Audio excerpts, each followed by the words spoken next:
Mac Power Users, episode 626. It's like 24 calendars.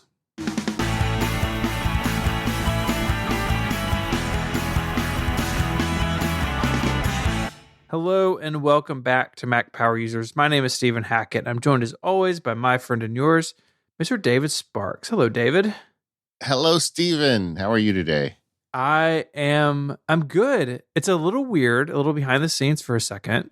Okay. You're taking a little time away from work, which is awesome. Yeah. I'm more than a little jealous. Mine's coming in March, so I'm excited about mine too. But it means we're recording this one the day after we recorded the Austin Evans interview, which you haven't gone listen to. Like, go listen to it. It was excellent. So I'm going a lot of David this week. I'm going to be sad next week when you're not recording with me. You know, it's funny. So I have run this show since every episode I've been on. You know, Katie had some family issues. She missed a couple. You've had some stuff. You had to miss a couple. And I've never missed one. And I got thinking, well, I'm going on vacation next week. We had planned this vacation like before Omicron and before I decided to quit being a lawyer. So I didn't really know that I was going to be like in the midst of this big transition when we went. But, you know, we booked it. It's Daisy's birthday and I'm taking my lady to Disney World. Anyway, but so we're going on the vacation. It's, you know, it's not a question. I think, well, maybe I'll just miss that one. Maybe I'll just take that week off. And, you know, I just couldn't do it. You've gone 625 episodes. You got to do 626, right? Yeah. Hey, I get it. And good on you for doing it. But, you know, if you ever want to take a week off, it's okay with me. You more than deserve it. At some time it's going to happen, but It hasn't happened yet. And I decided this is not the time. So you're right. But anyway, so we're recording early. Yeah. Yes. So we are doing a feedback episode, kind of revisiting some topics we've spoken about, answering some listener questions, that sort of thing. On More Power Users today, which is the longer ad-free version of Mac Power Users. It comes out each and every week, the same time as the normal episode.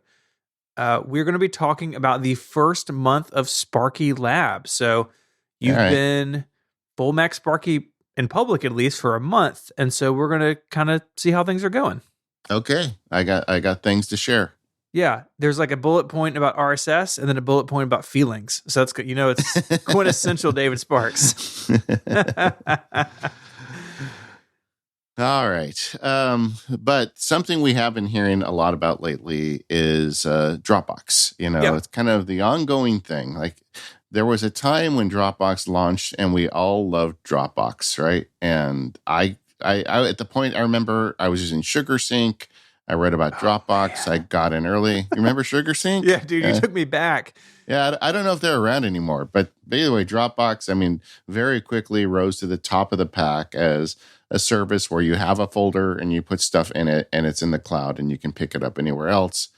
I think this was about the same time as iDrive, or was iDrive gone by then? I don't remember. Yeah, iDisk.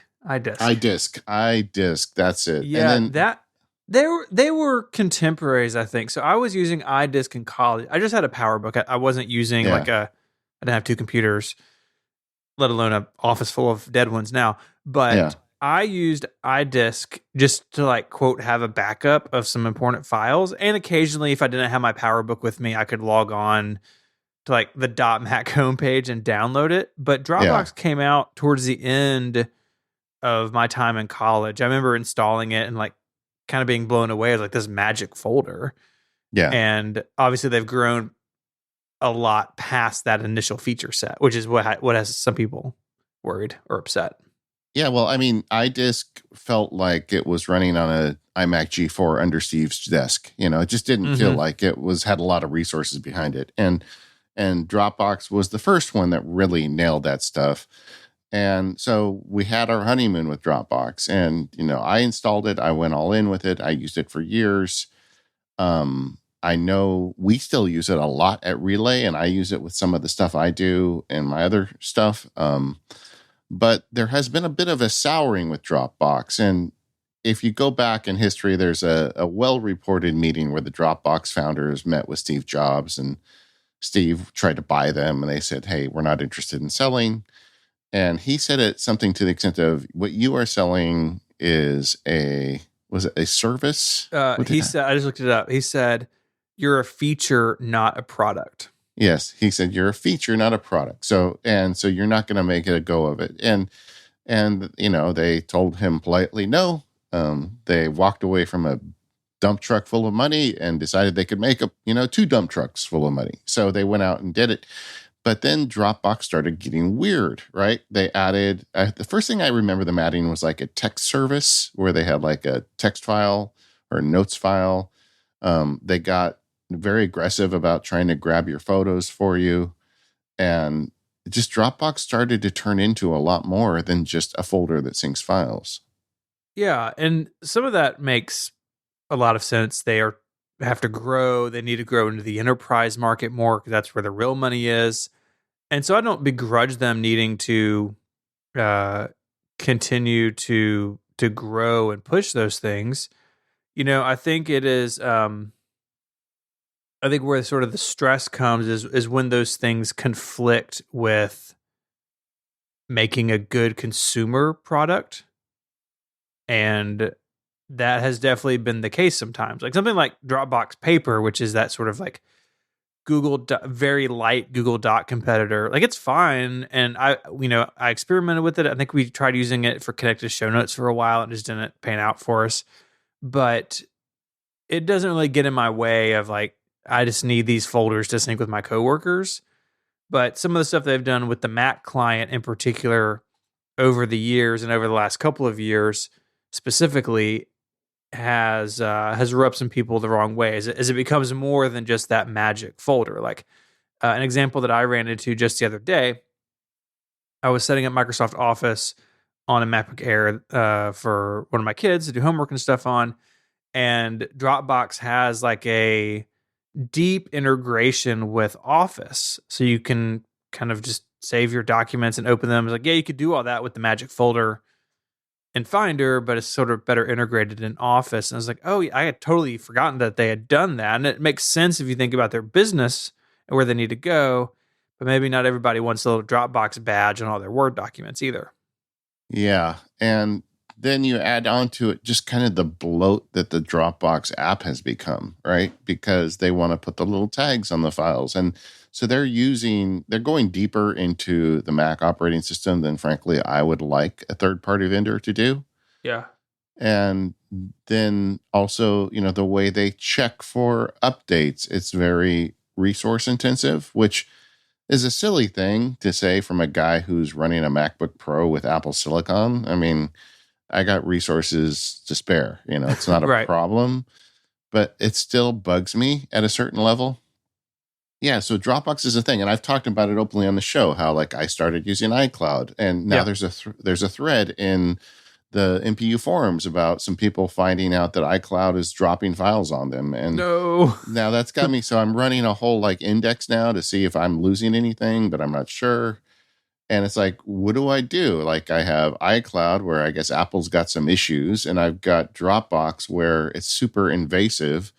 What do I use for my cloud resource? And, I guess what we should state is the underlying premise that putting files, secretive files into the cloud is really awesome, right? Because it allows, if you have 2 Macs, you can access them very easily. It's not like the old days where you had to like plug Macs into each other to share files. I mean, that was a thing. Go back, like early MPU, we did episodes on it. And then there's the, like if you're on iPhone and iPad, you can access stuff on the cloud very easily. I mean, there's a lot of good things about having it, but do you want to do this to your Mac? You put the Dropbox kind of bloatware on, or you go in with iCloud and, apparently take some risks. So it's a tough question, and I don't think we've got an obvious answer right now. Yeah, it would be one thing if iCloud Drive was like ready to go and it supported all the features Dropbox does, and it was bulletproof, which it seems like that has gone like on a scale from like bad to good, and maybe it's backing the other way a little bit. Maybe it's okay now, but okay is not good for cloud files because that means you're losing something, right? Okay. It needs to be 100% reliable, and Apple just isn't there yet. They're getting better. They're making progress, but they're not there yet. And so in sort of my view, like I don't have sort of the angst that some people have about Dropbox and the resources thing. Like, it's fine. I am using the Apple Silicon beta on my MacBook Pro. There's a link to that in the show notes. All right, now let me talk about that for a minute. Okay. Up until this week, Dropbox made it a secret as to whether they were going to support Apple Silicon. Because I think Dropbox is cranky with Apple, because Apple is starting to crack down and saying, we don't want you going deep into the system with these third-party apps. Yes, but at the same time, a few years ago, macOS got a new file handler API that Dropbox uses. And now, I don't know the details of that. Maybe Dropbox is unhappy about that new sort of iteration of how they need to work. But at the very least, I think it could be fairly said there's probably friction between the companies. I mean, I remember when Files launched on iOS and iPadOS, and Dropbox just wasn't there for a while, and then their integration was really bad. And I guarantee you people at Dropbox blamed Apple, and people at Apple blamed Dropbox. Yeah, I agree. And then Dropbox, why were they secretive that they were making an Apple Silicon? There was a blog post at one point in their forum where they're saying, well, we're looking for user feedback to decide whether this is worth doing. I'm like, it's the whole platform. Every Mac is going to be Apple Silicon. Are you just not going to adopt it? I mean, that was, they kind of gave the impression that they just didn't care. And but now they do have an Apple Silicon beta, so that's out. But I don't know why they were secretive about it. But either way, and then I've been on this journey with this third-party app called Maestral, and Maestral. It's an alternative Dropbox client. It uses the official Dropbox API. It's on GitHub, and we'll put a link in the show notes. So this is like unwinding Dropbox to its bare core. It's a folder that syncs, and it doesn't have really any of the other features. It runs on a very small footprint on your Mac, and I've been running it now for like 3 months. And how's it been? Have you run into issues or hiccups or missed files or anything like that? I have not lost any files. It's universal. It does have Apple Silicon, but I have this fear that it's not working. Like, we did one of the Automators shows. Rose had a problem because she's using it too with an upload. And now it's like whenever something uploads, I go and look at Dropbox.com to see if it actually uploaded. I never worried about that when I had the Dropbox software installed. And TJ, I guess the new drinking name on the show, he wrote me to say that there's now currently an issue with Maestral with there's a GitHub issue that with it indexing too much. It's indexing too hard. And he said that I don't know how much I can share, but apparently they believe it's a problem with the Dropbox API. But of course, what's Dropbox going to do to fix that? I mean, I don't really know this for certain, but apparently there are some issues with Maestral too. But I have not experienced any of them. It's been running fine. All that said, I've been thinking way too much about how I'm syncing to Dropbox lately. And I'm really kind of at a crossroads where I'm thinking, well, maybe I'll just install the Dropbox Intel software and just stop complaining. Or maybe I'll just uninstall everything and just use Dropbox as a cloud service and just manually upload, which is dumb, but I'm at a crossroads here, Stephen. Yeah, Federico Viticci uses Dropbox basically as a website on his MacBook Pro, which is fine. Whatever floats your boat. For me, my workflow is still extremely Dropbox dependent, maybe even more so than ever, it feels like in some areas. And so I have not played with this third-party application. Dropbox app is fine. I don't feel as worked up about it as others do, but I get it. I totally get it, and I hope that Apple continues to push their ball forward, because what's best for Dropbox is competitors, and really, it's like Dropbox. OneDrive is weird. That's something else that I installed. I should have done like a Microsoft section in today's show notes. I'll save some of it for our next feedback episode. But yeah, OneDrive is like cool, but also kind of weird. There's Box.com, which is mostly enterprise, and you can use it as a consumer. Sometimes I have to log into Box.com for like companies that need something from me, or I'm getting something from them. It's like, oh, I feel very grown up logging into this. Like, I should be wearing a button down shirt. But hopefully Apple can become more competitive here because that's good for everybody. Yeah. Well, I need Dropbox for several of the things I do. There's a part of me that's tempted to just move into Dropbox again, but I don't really feel all that inclined to do that either. I just went through the whole hassle of, ID changes and things so I could get more iCloud storage. Yeah. But what I do think is that I'm going to keep monitoring Maestral until Dropbox's Apple Silicon version comes out of beta and see where I'm at that point. I mean, I feel like I could go one of three ways at this point, and I honestly don't know which way I'm going to go.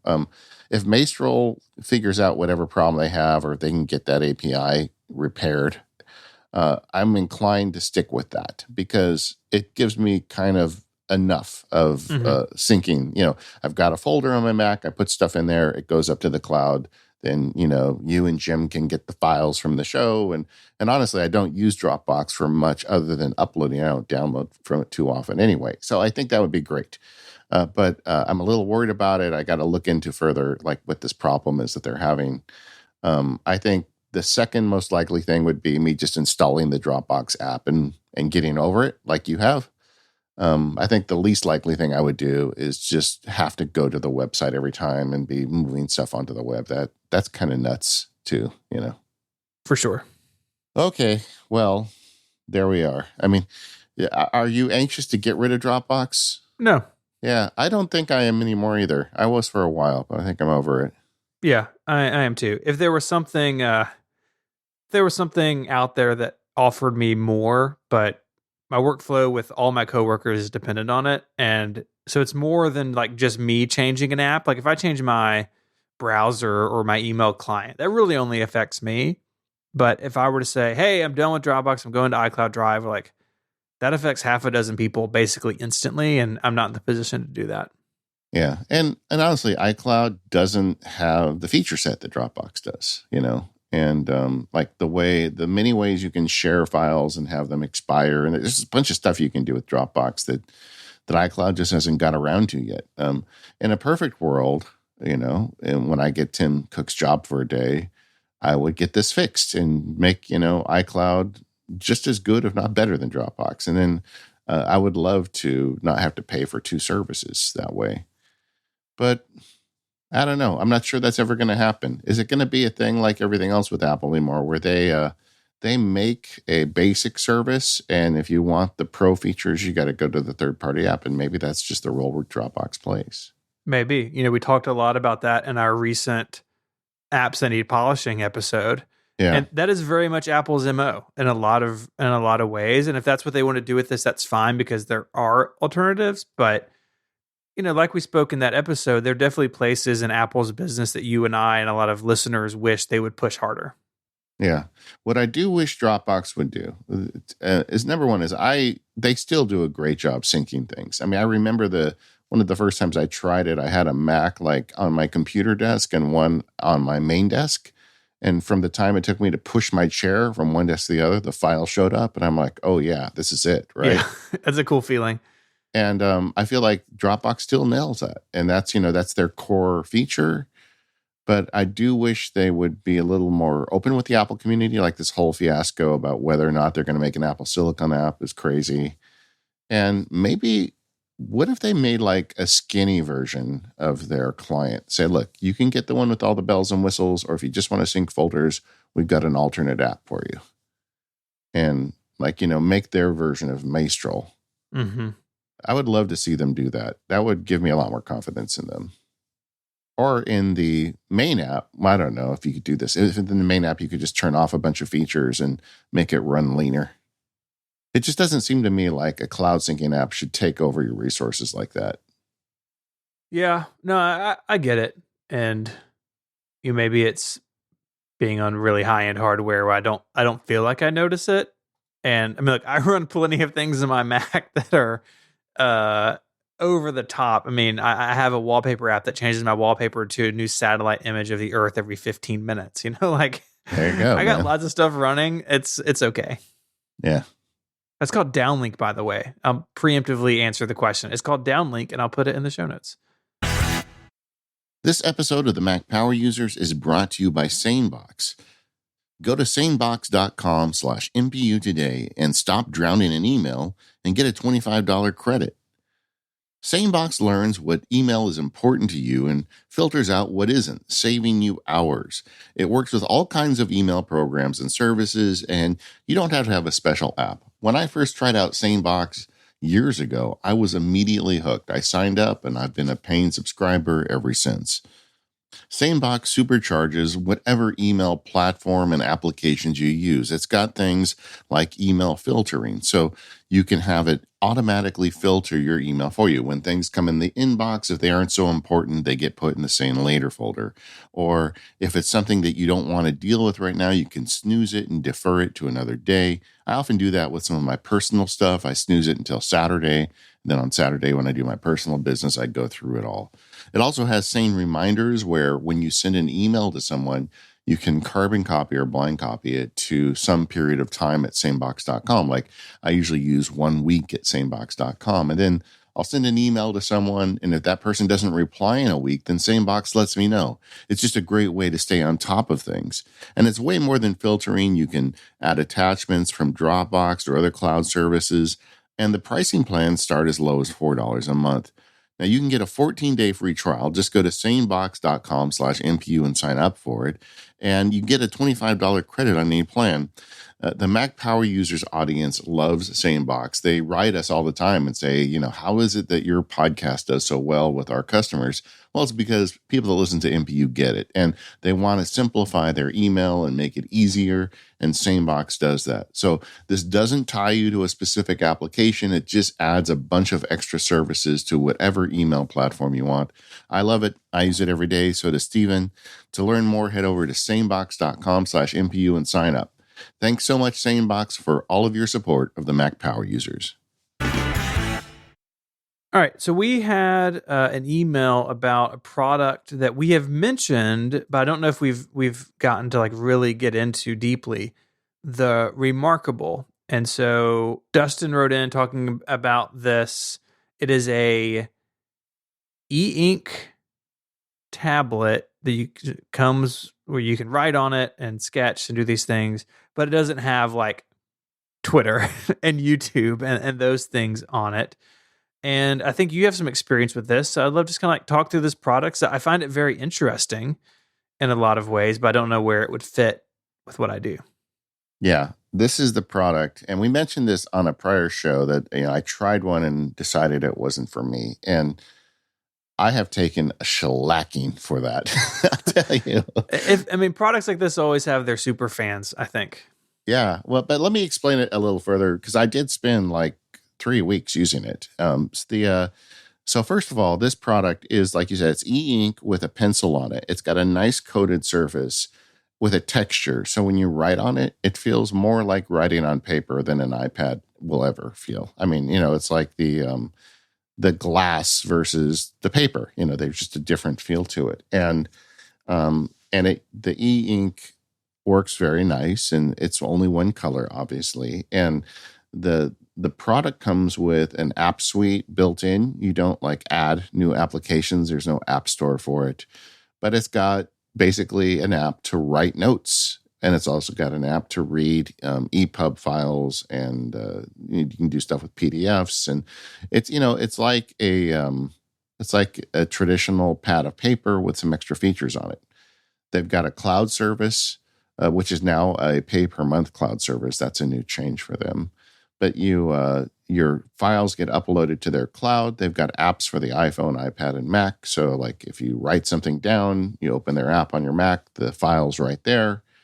And the thing runs forever because it's an e-ink device. It's like you get like a week out of a charge if you use it a lot. Yeah, because e-ink basically charges the screen and puts the text or whatever on the screen, and it doesn't refresh again until it needs to. And I've noticed this because I've owned a series of Kindles over the years. It used to be that they would like hard refresh every other page turn or something. And even Amazon has gotten better at leaving like the e-ink up longer and being able to refresh it without a full cycle. It's like a very different display tech than what we're used to talking about, say with an iPad or a laptop. Yeah. and it has a smaller processor, and it's just the battery drain on it is very small. And one of the things I loved most about it is the size. It is lighter than an iPad. It's thinner, like on the magnitude. It feels like half the thickness of an iPad, and like lifting it up is like nothing. It really does have about the weight of a yellow pad. Of paper. So it's really great for that. And the pencil writing experience is very nice on it.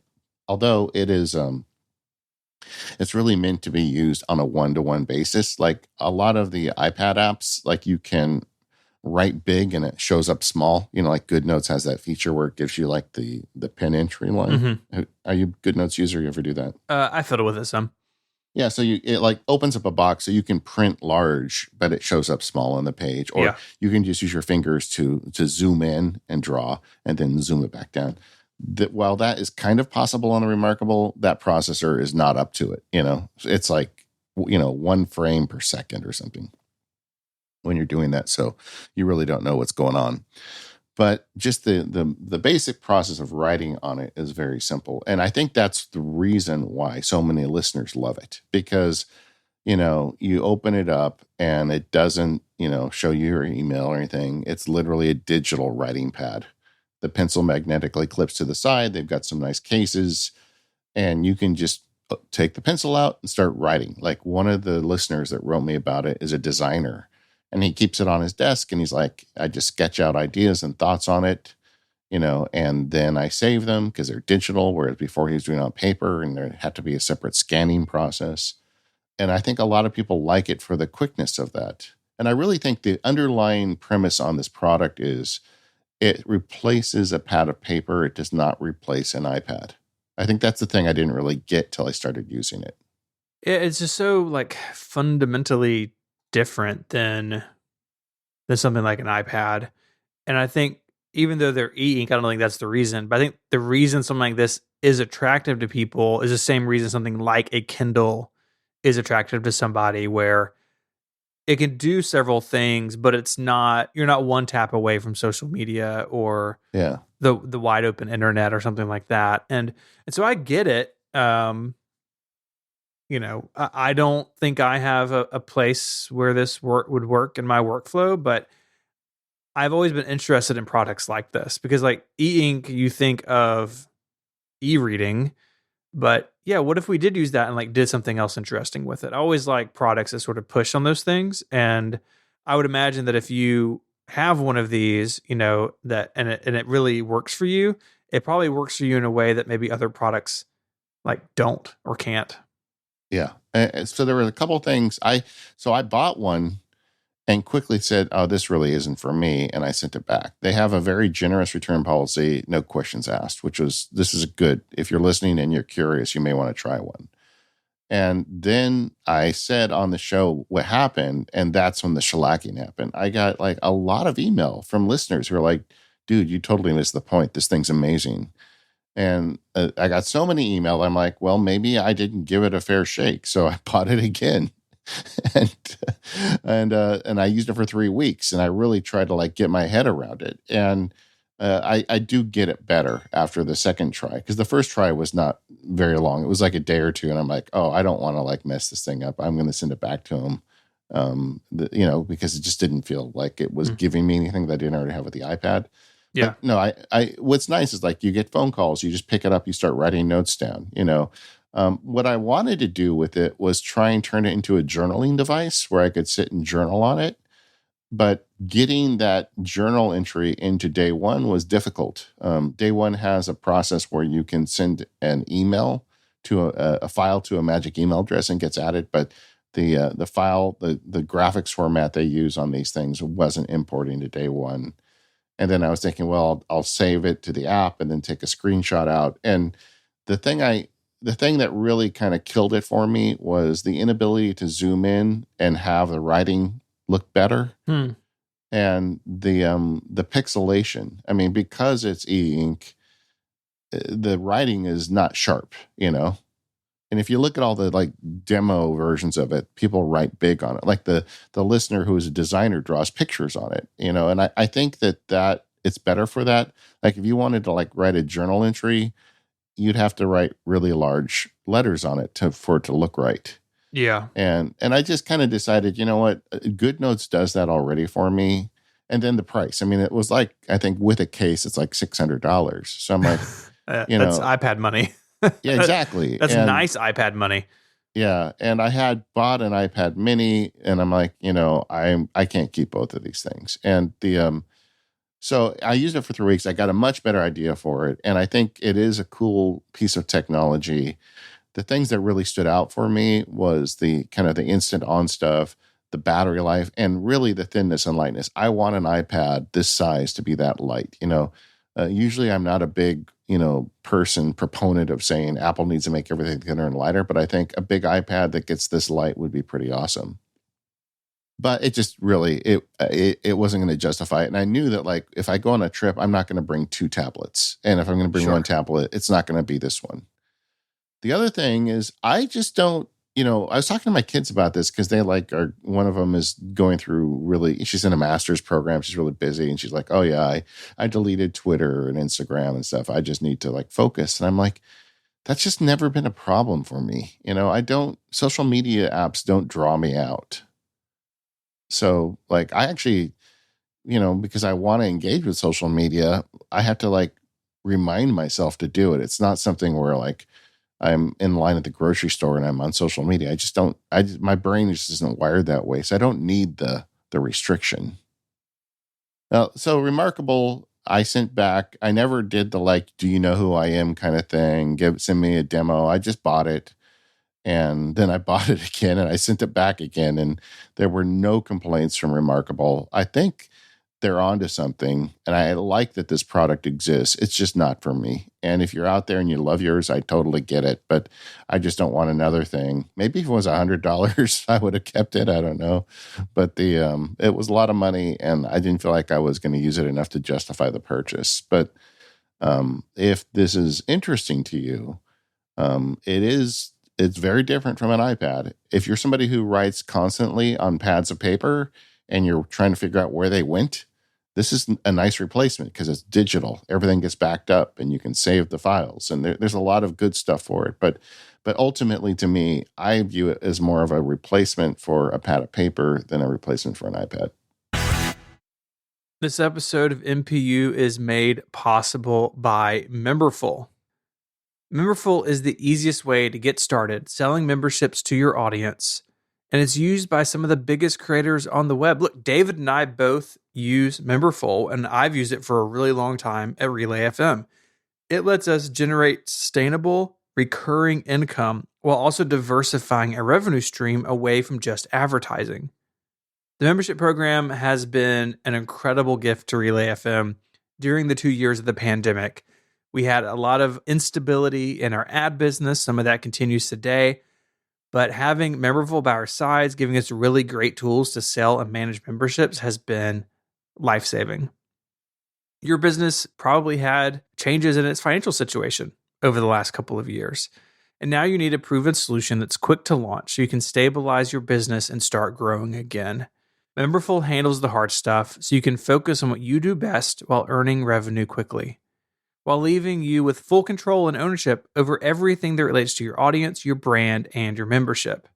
They have everything you need: optimized checkouts, Apple Pay support, easy member management, dashboard analytics, free trials, gift subscriptions, this awesome new posts tool so you don't have to use an external email service, plus lots of integrations: WordPress, MailChimp, Discord, and more.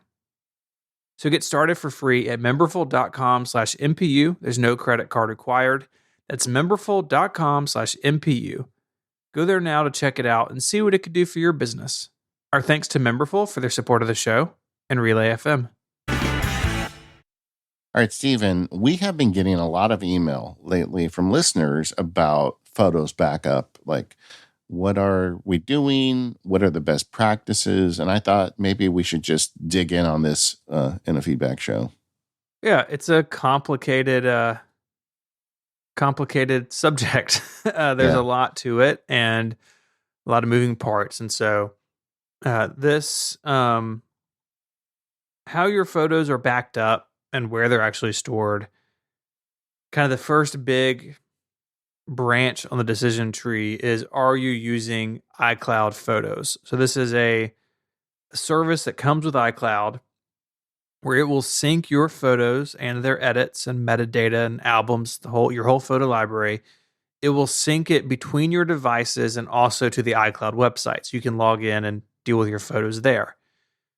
It's free with iCloud, but most people, almost everybody, has more photos than the 5 gigabyte free limit on iCloud, which we have railed against in the past and will continue to do so until Apple changes it. It's a ridiculous amount. We should, for now on, anytime we talk about the 5 gigabyte limit, we should like play a sad trombone or something. I mean, I don't know. Because it's just like, how many years have we had this conversation? Yeah. It's, well, like coming up on 10. Yeah. Well, the iPhone I bought last year was over $1,000, but I still only get 5 gigabytes of storage. I got to pay. Mm-hmm. That's all I'm saying. Yeah, it's a bummer. Tim, I know you're listening. Next time you call me, let's put this on the agenda. Yeah. Let's talk Tim, about it. Get off the treadmill, go to your iPad and email Eddie Q and say, give it people for free.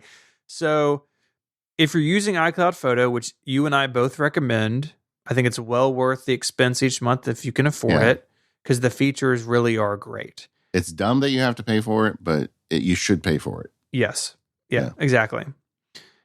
Each of your devices has a toggle where you can say, on this device, store all of my images locally. So if you turn that on, your device that you're in front of, that will download all of your photos for offline use. So you have your full-size photos when you're in airplane mode on a plane with your iPad, you can swipe through them. They're all on your device. And this is the key problem for so many people, right? Because when you get iCloud Photos, Apple is backing it up in the cloud. And to my knowledge, I've been using it since it started. I've never lost a photo from their cloud service. Like, they've never dropped the ball and like deleted a bunch of my pictures. But usually by default, when you install, when you open up Photos, it doesn't do the local storage. It does the cloud storage, or what they call optimized storage. Right.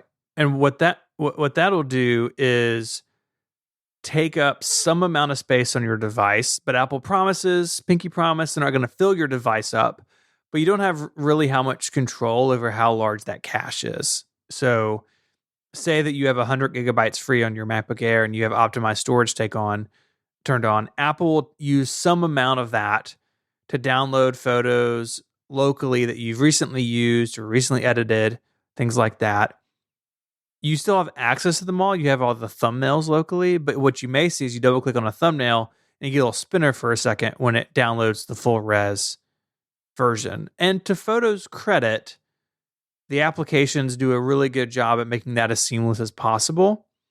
But the difference here is all images locally means all my photos, my whole library is on my disk, right? If my computer never sees the internet again, I have all my photos on it. Optimized storage means you are tethered to iCloud to get those full res images whenever you need them. And now if you're listening to this and you're saying, hey, I don't know whether I'm using optimized storage or downloading locally, I'm guessing you probably have optimized storage, because that seems to be the default. They don't want your photos filling up your drive. And this is the reason why I think we get so much email on this, because people like back up their Mac and they go look at their photos file and all their photos aren't in it. And they're like, hey man, what the heck? Right. Or it's like 10 gigs in size when it should be way bigger. Yeah, they have 100 gigs in photos and there's a 10 gigabyte photo library, and they don't understand what happened. And it all comes down to that one setting. So if you have a Mac that has the available storage to download all, you should download all. I mean, for me, I really only have one Mac at this point, but I got one with a big drive, and that button always goes to me to download local. And once you get all your photos on your drive, then the world is your oyster in terms of backups. That's right. Because if they're all on your, the SSD inside your Mac, then Mac OS just sees them as files. And so that means you can back them up to Time Machine, to Backblaze, insert your favorite backup strategy here. If you have optimized storage turned on your Mac, Time Machine, Backblaze, etc., are only seeing what Photos has decided to download in any given moment. So hopefully that clarifies the difference. Everything in Photos comes down to this checkbox, and you can mix and match. This is really important. It may be that, say you've got an iMac at home, you can store all images locally there, but maybe you don't have room on your iPhone or your iPad, where the iPhone and iPad could be set for optimized storage. Not all the devices have to act the same way. What we're saying is, though, if at all possible, have all of your images synced locally on a Mac, so all of those files can be part of your backup strategy. So what do you do if you only have a MacBook Air with 500 gigabytes and there's not enough space to download all your photos, but you want to download all your photos? Yeah, if you want to download them all, you can actually move the photo library, like where the Photos application sees as its home. You can move that to an external drive. Obviously, this comes with some complication because now your photo library is an external drive. And so if you want to work on your photos at the library, you got to take that drive with you. This is how I ran my wife's MacBook Air for years. For a long time, she was on I think a 1 terabyte MacBook Air, maybe a 512 gig MacBook Air. At the time, it was like one of the bigger disk spaces I could get. And her photo library grew over time. We got 3 kids. It grows exponentially. It feels like some years. And she just ran out of space. And so I got an external SSD. I did this procedure, and there's a link in the show notes. You should follow the procedure if you want to do this. Don't do it blindly. Follow the directions. But it works really, really well. Again, as long as you have that drive attached when you go to open the Photos application. Yeah, and if you can swing the cost, I would recommend doing it on an SSD as opposed to a spinning drive. Absolutely. Something like the Samsung T7. I think you and I both have experience with those. I've been really happy. I've got several floating around. They've really come down in price. I mean, you can do a terabyte for like $115. These things are also often on sale, so keep your eye out. But it makes a big difference because these photo libraries, they have big files. They're always doing stuff to those files. I think a SSD is the way to go if you can swing it. Yeah, and if you've got like an iMac, it's really a no-brainer because you're not going to be carrying your iMac around. If you've got a laptop and you're doing it. Yeah, well, I still, I haven't done it yet, but someday I want to walk in a Starbucks and see a guy in there with an iMac. I know that happens, but I've just never experienced it personally. That'd be awesome. I hope you send me a picture immediately. If I do, I'm going to give him a Mac Power User sticker because, he deserves it. Yeah. But if you have a laptop, the thing I would recommend, and this is just my general practice, if you're running a photos library on external drive, what I would say to someone like your wife is like, okay, do photos when you are at home with this plugged in. Yes. And then when you're done, turn off photos, quit the app, and don't open the app again until you're back home with this plugged in. Because it's when you open photos without the external library plugged in that the madness starts, because it'll make its own library locally, and all of a sudden you don't know where your photos are. It's just, you've got to kind of bring discipline to the game if you're going to do the external drive, but you can do it. But also, this is why I spend too much money every time I buy a Mac to get as much storage as I can afford, because I just don't want to deal with that. Yeah. Hey, I'm the same way. My Mac Pro now has it's got like 24 terabytes of storage inside of it or something. Like, I get it. I totally do. And I mean, thankfully, Apple's pricing on that has come down a bit. I mean, when I bought my wife's MacBook Air, that machine that I really just replaced with an M1 not that long ago, it was really expensive to step up to the high end. And I mean, if you go to like 4 terabytes or 8 terabytes, you're still paying out the nose. But to go from 512 to a terabyte on a machine that you're going to keep for 5 or 6 years, it really is a good investment if you can swing it. And you can't really do it after the fact. So nope. You got to spend the money up front.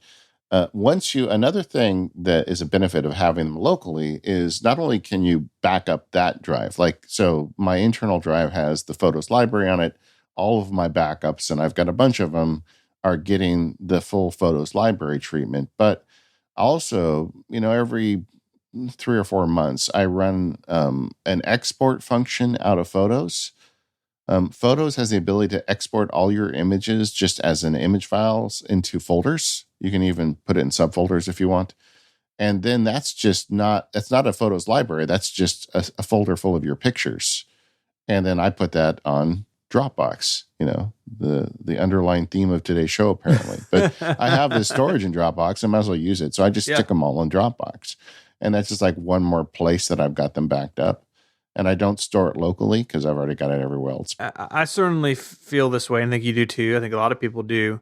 If I think about conceptually what's on my Mac, and in a world where the building's on fire, I need to get like one thing off my computer, is my photos. Like everything else on my Mac, I can either replace or truthfully I could do without. Like, yeah, I'd be super sad to lose my however many hundreds of gigabytes it is DevonThink library of tech history.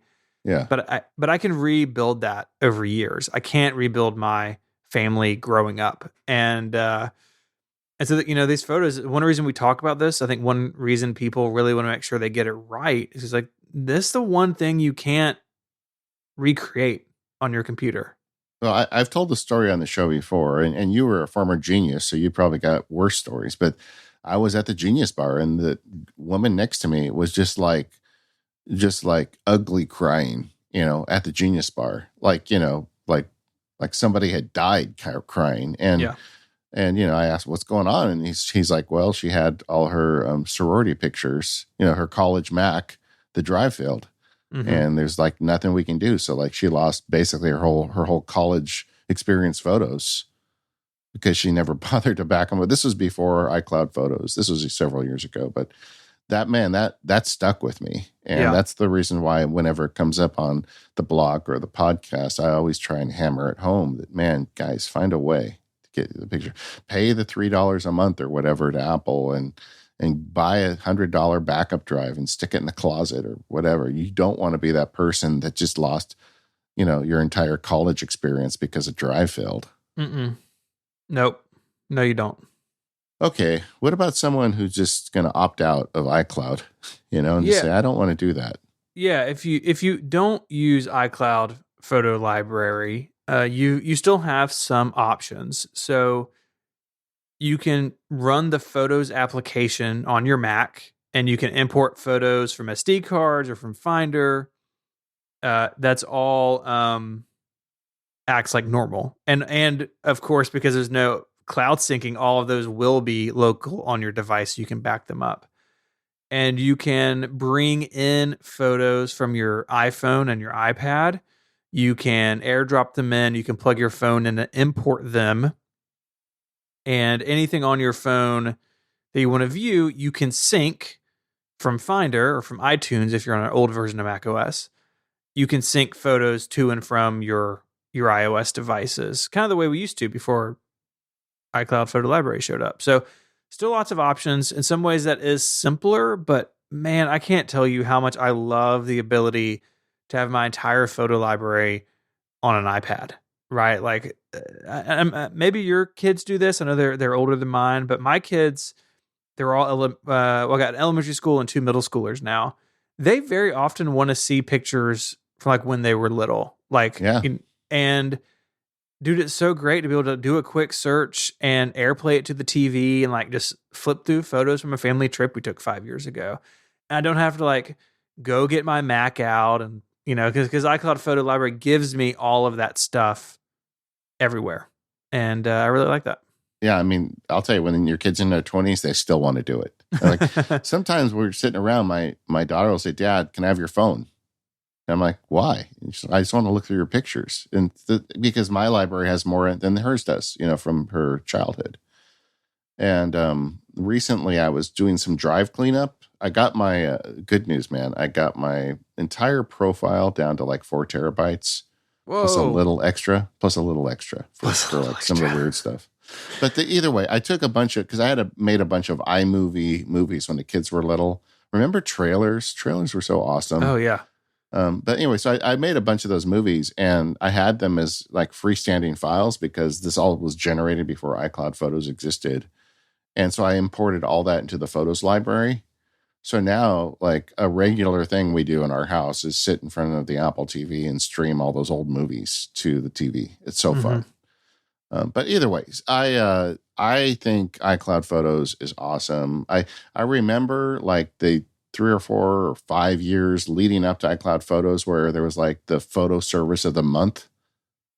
Remember, it's like somebody would come up with a service to store your photos, and then they would go out of business, and then there'd be another one. And everybody was saying, we just need Apple to solve this problem. And I feel like they largely did. Yeah, we talked about that in the early days of Connected, my other podcast. We covered a lot of those. And some of them had really good features that even iCloud hasn't really replicated. But the entire like ecosystem boiled down basically to Apple Photos or iCloud Photos and Google Photos, which is like a whole different beast. And all these independent ones are all basically gone because it's a hard business. And I think probably a very expensive one to run because of the storage needed. And, that's probably one reason Apple justifies charging what it does for iCloud storage. Yeah. Yeah. But if you haven't got on board yet, I can't imagine many of our listeners aren't already on board. I recommend it heartily. And I also, like I said at the top of this segment, recommend buy as much storage as you need. And I know that sucks, but buy it because you don't ever want to be that person, right? And having everything backed up to the cloud, plus having it locally. And if you back up that local backup, you're good. You're fine. This episode of the Mac Power Users is brought to you by Squarespace. Go to squarespace.com/MPU and make your next move. Enter that offer code of MPU at checkout to get 10% off your first purchase. Squarespace is the all-in-one platform to build your online presence and run your business. From websites and online stores to marketing tools and analytics, they've got you covered. Squarespace combines cutting-edge design and world-class engineering, making it easier than ever to establish your home online and make your ideas a reality. Squarespace has everything you need to create a beautiful and modern website. You start with a professionally designed template and use drag-and-drop tools to make it your own. You can customize the look and feel, the settings, the products you have on sale, and more with just a few clicks, and all Squarespace websites are optimized for mobile. Your content automatically adjusts so it will look great on any device. You'll also get free unlimited hosting, top-of-the-line security, and dependable resources to help you succeed. There's nothing to patch or upgrade. They have award-winning 24/7 customer support if you need any help. They'll even let you quickly and easily grab a unique domain name. Plus, you'll have everything you need for SEO and email marketing to get your ideas out there. You can use Squarespace to turn your big idea into a new website, showcase your work with incredible portfolio designs, publish your next blog post, promote your business, announce an upcoming event, and much more. I used Squarespace for years with MacSparky.com. I still use it with some of our personal and smaller websites. I just feel like with Squarespace, there's nothing better in terms of bang for your buck. You get so much power for so little cost, and it's really easy to use. Anybody can do it. So head to squarespace.com/MPU for a free trial with no credit card required. And when you're ready to launch, use the offer code MPU to save 10% off your first purchase of a website or domain. That's squarespace.com/MPU. And when you decide to sign up, use the offer code MPU to get 10% off your first purchase and show your support for the Mac Power Users. And finally, I want to thank Squarespace for their support of the Mac Power Users and all of Relay FM. All right, the next little section of our outline here, all it says is Dave's going a little nuts with his calendar. So what's happening here? You're already like a big believer in calendar. I know you do your block scheduling and everything. So how has that gotten more wild? How could I go deeper? Yeah. Is that what you're asking me? Yes. Yeah. I think I'm going to do a webinar on this at some point if people want it. But I did a segment with the labs members about this and like shared my calendar, and they all looked at me like I was nuts. But I think some of them get it. So with this big changes in my life, I have got a different calendaring needs than I ever had before. And like I have a production schedule of like when is certain content going to get released and get prepared and things like that. And I've got like some team members now that need to see what I'm working on so they can plan their days accordingly. So it all started with me just trying to get more intentional on that. And I've always been somebody who had a lot of calendars. Like I had a legal calendar and a Max Sparky calendar and a personal calendar. And like we've got a group of friends that we go to Disneyland with. That's the Disneyland kind of crew calendar. And so I've got these different calendars and I like the ability to slice and dice it. But with the emergence of the Max Sparky Labs and just all the stuff I'm doing, I've taken it to a whole new level. Now I'm sending you a text message with a picture of my calendar list. Oh, dude. They didn't even fit. I mean, eyeballing this is like 24 calendars at least. Yeah, it is. It's a lot of calendars, man. Okay, let me try and explain myself. Right. So I have all this stuff going on. And I've always like I said, I've always kind of narrowed the calendars down. Like we have a calendar for each one of the kids and we have one for the family. So like personal calendars are like 4 or 5 calendars. And then I started looking at what I'm doing as Max Sparky, and it's not just like one calendar anymore because I have podcast calendars, because I have shared calendars with you, Steve, and Rosemary and Mike. And then I've got like webinars I'm planning. I'm doing newsletters. I've got the whole like 3 tiers of the Max Sparky Labs, and I'm doing more YouTube work now. And I wanted to be able to look at my calendar and figure out where I'm spending my time. So I just started making calendars for every area of my life. And not just Max Sparky, but all the elements of what I do as Max Sparky. This is what happens when I go all in on one thing. You know, I go a little crazy. And I really liked having the ability to do that. And Fantastical has this feature called calendar sets. And I know other calendar apps have this too, but you can say, okay, give me all the personal calendars or give me the ones for the podcasts or whatever. And you push a button and it just gives you those calendars. So that's a very useful feature to me.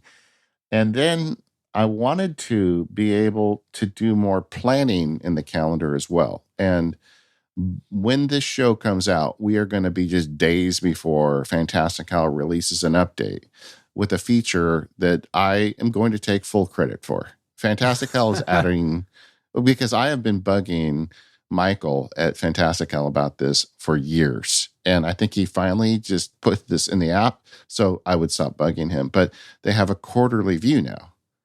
And so, you know, most calendar apps have daily, monthly, yearly. I just wanted a quarterly view where I could see the next 3 months because I work in quarters. And so they added it. And like I said, I'm taking full credit for this because, man, there are so many text messages from me to him about when are you going to add quarterly, you know. But I wanted in quarterly view to see things too. And I wanted to see the production schedule without the weeds of the day-to-day stuff. Like if I'm working on a YouTube video, I may have a 3-hour block to do that YouTube video, but I also have a day that I plan to record it and day that I plan to release it. What if I just wanted to see the day I plan to record it and day I plan to release it without seeing what time I'm working on it? And in a quarterly view, that would be really nice, you know, because all day events show up as these blocks. So for every area of my life, I added a planning calendar, which only holds all day blocks. So using the YouTube as an example, I may have a day that I plan to record it, but that day I will also have an all-day block on the YouTube planning calendar saying record that video. Sure. Then when I go into the quarterly view and I show it as a planning mode, and I don't want to put this one on the internet, but I'm going to show it to you anyway, just so you can kind of get an idea for it. So now I just sent you my quarterly view. This is cool. Having the time removed like gives you the ability, I guess, to see the big picture and where things are without having to get too deep into it. Yeah, so I created all these events as planning events that are all-day events. They're not like, they don't have a time. And I have a calendar view that just shows me all of those all-day events. And when you put it in quarterly view, you can see exactly what you're doing over the next 3 months and, what the big days are for things that you need to work on. So that's what I've been working on, is figuring out a way to put all this together in a way that I can slice and dice it, which is why I have so many calendars, but also a way to easily view it. So I've written a bunch of Keyboard Maestro scripts that will open up Fantastical, set the view to where I want it. And in Fantastical, it's a keyboard shortcut. Command 1 is day, 2 is week, 3 is month, 4 is quarter, and 5 is year. So you can just open it in Keyboard Maestro, set the screen size, and hit the appropriate button. And then the calendar sets, you get the same way, but with control plus 1, 2, 3, 4, 5. So whatever sets you have, the control button plus the appropriate number hits it. So it's a very easy little Keyboard Maestro script to open, set these up, and then open up a Fantastical on one side of the screen and Obsidian or OmniFocus on the other side to all the planning stuff I need to access. And I'm easily able to jump around between these views. But the underlying thing to get there was to break calendar events up into many pieces. So I had to have all these calendars. It's a lot of stuff. I do like the overview ability, though. I think that's something that I do a little bit of. I also use a lot of all day events to like publish this show or publish that show. The newsletter needs to go out this day. They're also in my task manager, but I like being able to see when I'm scheduling other stuff, hey, this is also due today. And then you very quickly fall down the rabbit hole of like, what's a task and what's an event? But it seems like you've broken this down in small enough pieces where you can really control what you see when you're in a certain sort of mindset or a certain type of work. Yeah, getting it to the all-day events was a big jump for me that like really helped me with the planning piece of it. Because when I open the planning calendar, I see all of this stuff. And at one point, I had asked the gang at Fantastical, I said, can you add a feature that says if I have an event on this day to record YouTube from 3 to 6, can I have it also create an all-day event in addition that says YouTube recording? And their response was, you are insane. Nobody would want that feature, which kind of made sense, honestly, because then when I got thinking about it, using a separate planning calendar for YouTube is way better because then I can display it in this way without having all the clutter of the time entries. So, in that case, the limitation actually led to inspiration. And I think I like it better with having separate calendars. But the long and the short of it is, so for the various areas of my life, I have calendars where I actually plan events to work on them, but I also have a separate calendar called planning, and I've color-coded everything. So when I look at it on the calendar, I know what's going on. Like for me, labs is purple, Max Sparky blog is blue, podcasts are green. And so when I see the big layout calendar, I can look at the colors and know what's going on by day. And, I've kind of been developing this over the last month as I've been launching all this other stuff. So I haven't got it fully like wired down yet, but I am going to get this wired down. At some point, I'm going to share it more completely with the audience. I think I'll do a webinar or something on it. But right now, I'm still kind of figuring out the best workflows for it. But I feel like I've made progress on calendars. And if you look at it, it sounds crazy, but I think it actually really is helpful. One thing you touched on that it has definitely been a bigger part of the way I sort of divide my working time is the use of color. And so I just have one work calendar. I sent you a screenshot of my calendars. Far fewer than you, my friend. I just have one work calendar.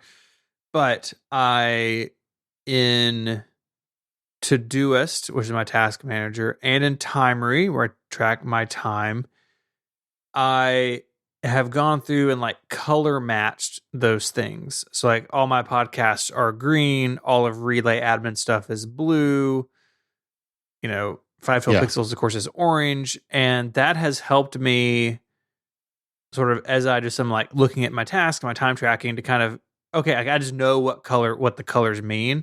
And so I think if I were to experiment with this calendar system that you've got, I think the color would just carry over for me. And it's a very like subtle thing, but I find it actually really useful when I'm looking at something. I can just glance and kind of know what area it falls in. Yeah, I agree. And I'm still like, that's another thing I'm still nailing down is the colors, because I'm literally running out of colors. I've got to like figure it out. Like maybe I need different shades of blue. I don't know. Another couple pieces of this is I am sharing a lot of these calendars with people that are helping me out. Like JF, the guy who helps me with a lot of the post production, I'm sharing a bunch of stuff with him. Leilani, who helps me with like a lot of stuff on the blog, I share a lot of the blog production stuff with her. And I had initially tried this, like, because we have a base camp for like Team Max Sparky, but like managing it on the base camp calendar was a pain in the neck because you got to go into their web app and like push a bunch of buttons and stuff, and things move around. And I wanted it just to be in my calendar anyway. So I decided to use iCloud as the backbone for all of this. And we've only been really doing this intensely for a month now, but it seems to be working okay. One problem is like for the labs members, I have custom public calendars for the backstage and early access labs members so they can see upcoming events.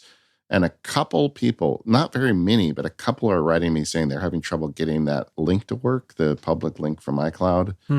And I've got to look into, do I need to go to Google or some other service to publish those calendars? I'd like. Yeah. Is that the answer? Yeah. Yeah, it is. Google, their public links work really well. So I did a virtual version of my hardware calendar where you can see what is like on the certain dates. And I did that on Google and it's been flawless, and there's like a bunch of people using it. We do the same thing for the Relay live schedule for shows that record live with the Discord as an audience. And that's been a Google Calendar for like 8 years, and it has been rock solid. And you can hook that up into Fantastical, so it could still fit into your workflow. It's just kind of like the output of it is a different place.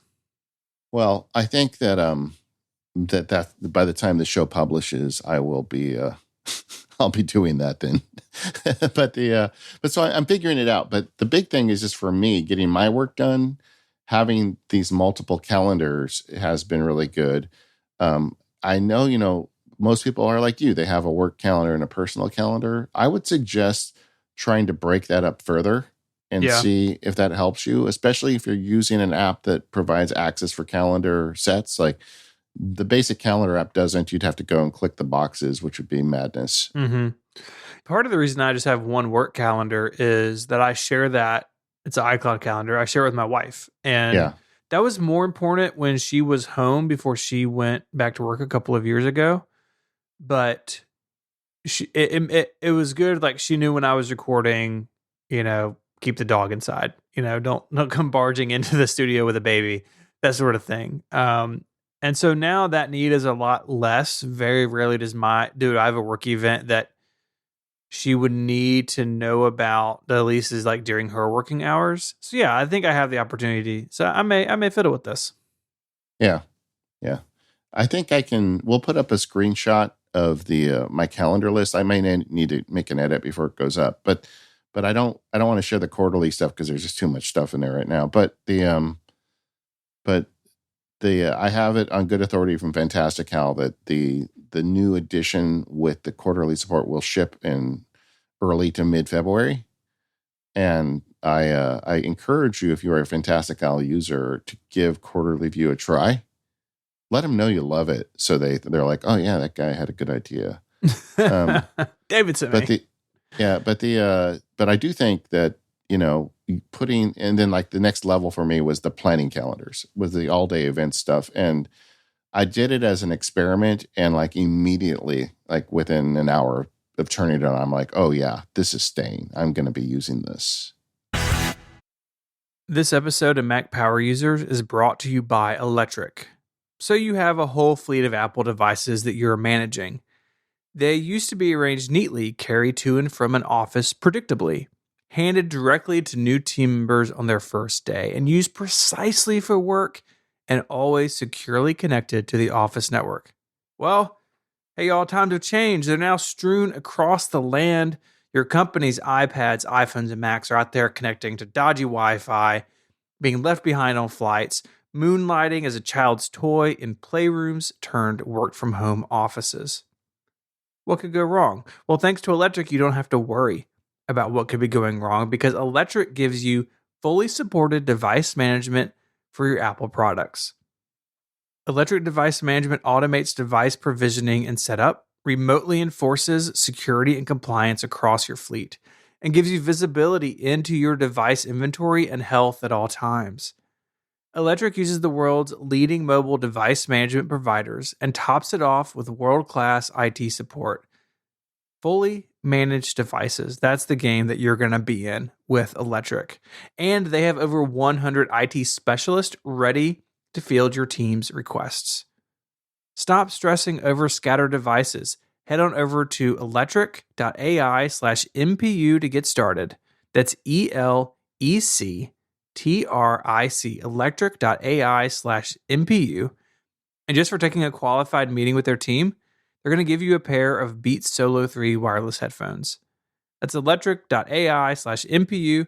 Get your free pair of Beats Solo 3 wireless headphones today when you take a meeting with the team at Electric. Our thanks to Electric for their support of the show and Relay FM. Steven, what are you playing with these days? I got a couple of things. They're really related. So we are in the planning stages of a Stream Deck episode. So spoilers, I guess. But I've been really trying to push this thing as hard as I can. And when Shortcuts for Mac was introduced at WWDC last year, I thought, oh gosh, like I have a button on a Stream Deck for a shortcut. And there were a couple of ways to do that, but now there is like a more kind of polished way. There's actually a plugin by somebody that lets you pick from your list of shortcuts, and then you can kind of do what you want with them in the Stream Deck software.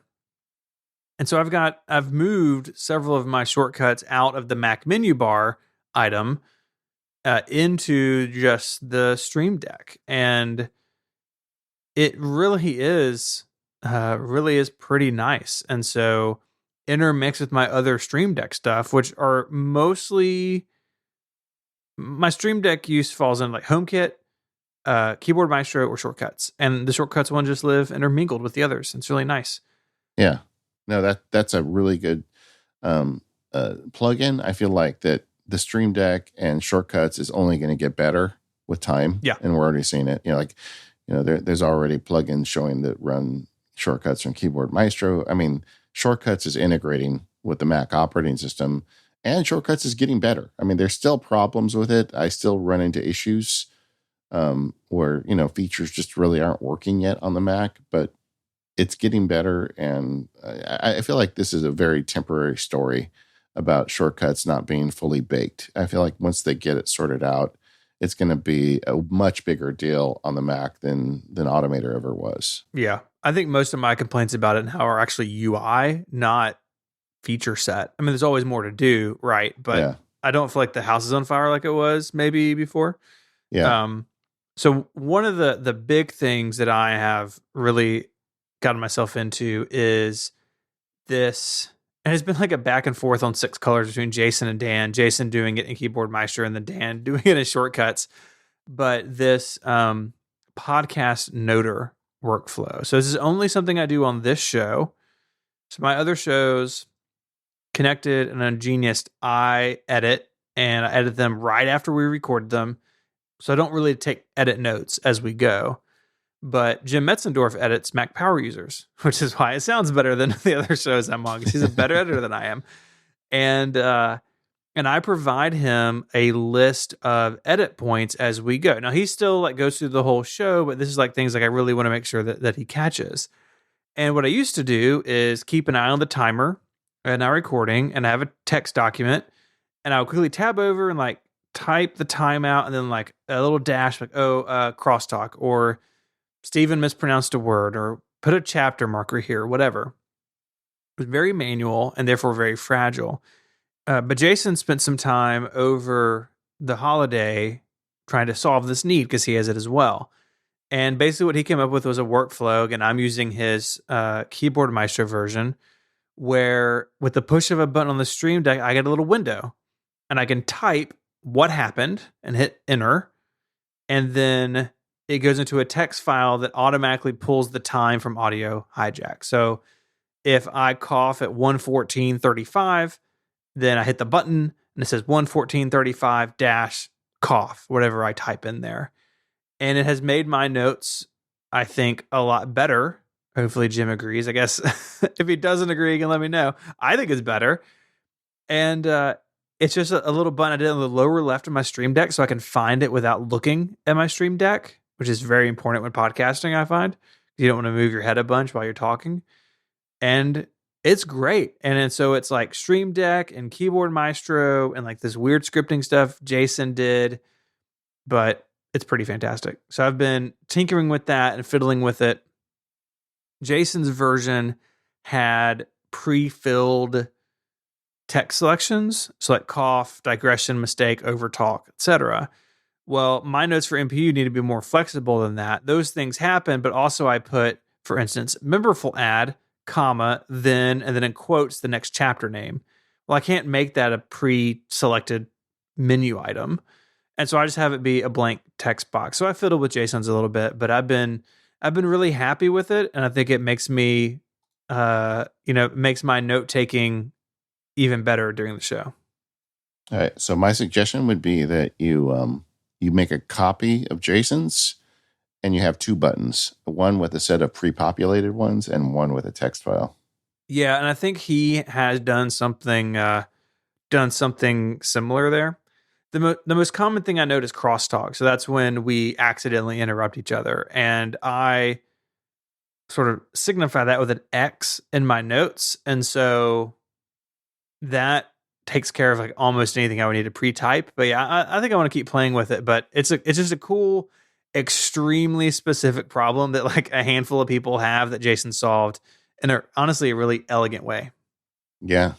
I know. It's cool when you put all this stuff together. I feel like there's like this convergence happening in automation on the Mac right now, and I love it. I love it so much. I mean, when we were talking last week about, an ultra portable Mac, the idea of something like the MacBook Adorable coming back, it was the idea of having like Keyboard Maestro and all that stuff in a very portable Mac that really would make me want to own one, Mm-hmm. Mine this week is I've been, like everybody else, I've fallen in love with this new iPad mini. And I'm using it a lot. So much so that I'm considering selling my iPad Pro, my 11-inch. And one of the things, though, is text. And we talked about last week the idea of a portable keyboard. Well, I bought one a few years ago for my phone. Like I had a couple trips I was taking, and I just wanted a portable keyboard. So I got one off Amazon for like $30, and I'll put a link in the show notes for the one I bought. It's not, particularly good or special. I know there's a bunch of vendors making these things on Amazon, but the one I got is called iClever. Don't you love how they still use the I in some of these products, right? Oh yeah. But it's $33. It folds in half. Some of them fold in threes, so which makes it even smaller. But this one just looked okay. It's like a vinyl covering on a little keyboard. It's got 3 Bluetooth radios in it, and it works fine. And after we talked on the show last week, I got it out again and spent some time working with it because we're out of time here. I'm actually about to leave on vacation, and I decided I'm just going to bring the iPad mini and this little iClever keyboard for most of my work. But I'm also bringing the laptop because I just opened the Max Arcade Labs and something's going to happen. I'll need it, but for most of the stuff, like on the plane and banging around work, the little iPad mini with this iClever keyboard, I think will be plenty. And it was, it's something I would recommend. Like if you've got an iPhone or a small iPad that you would like to have a keyboard once in a while for, this thing fits in your bag. My only downside is that it charges on micro USB. I hate that plug so much. It's bad. Yeah, I still have some stuff that charges on it, so I'm bringing the cable anyway. But it's a nice little gadget, and I hope that if anybody's looking for a keyboard, this would be one that I think you may like. Can't go wrong for $30. Yeah. What's the battery life like? I mean, charging it with that cable is kind of a pain, but how's the length? It goes a long time. I mean, I haven't used it enough to really run the battery down. Like I used it for like a week, and then I charge it again, but I don't know what the battery was. I think there's a way you can press some magical key combination and get a battery status, but I just once in a while plug it in, and I haven't had the battery die on me. Cool. Well, yeah, I'm looking forward to hearing how that goes on the trip and how iPad mini life goes. That's exciting to me as an iPad mini fan. Yeah. I still have the big one, and I keep it on my desk. It's almost like a second monitor, and I still use that around the house sometimes, but I have too many iPads. I feel like I might be narrowing it down here. Well, that wraps it up for this feedback episode. I hope that you got something out of it. If you've got information to share on how you back up your photos, or if you think I have truly lost my mind with the way I manage my calendars, that's okay. We have a forum for you. Go over to, talk.macpowerusers.com. You can log in right there and share your thoughts. We are the Mac Power Users. You can find us over at relay.fm/MPU. And thank you to our sponsors this week, SaneBox, Memberful, Squarespace, and Electric. We'll see you next time.